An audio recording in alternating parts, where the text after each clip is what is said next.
Hey, it's Doug coming to you from If the Stones Could Talk, and we're down here on a steamy, hot afternoon at the creek.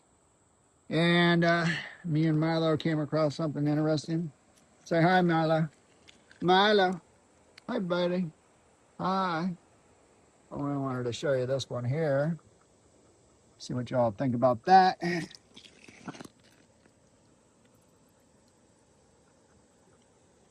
It's pretty huge. It looks like a skull to me. Let's see if I can get the right lighting.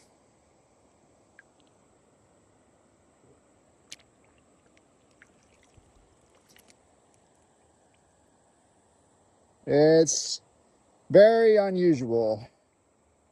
Let's just say that.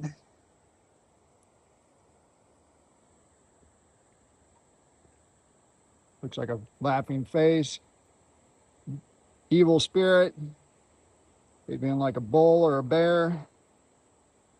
I don't know. Let me know what you think in the comments.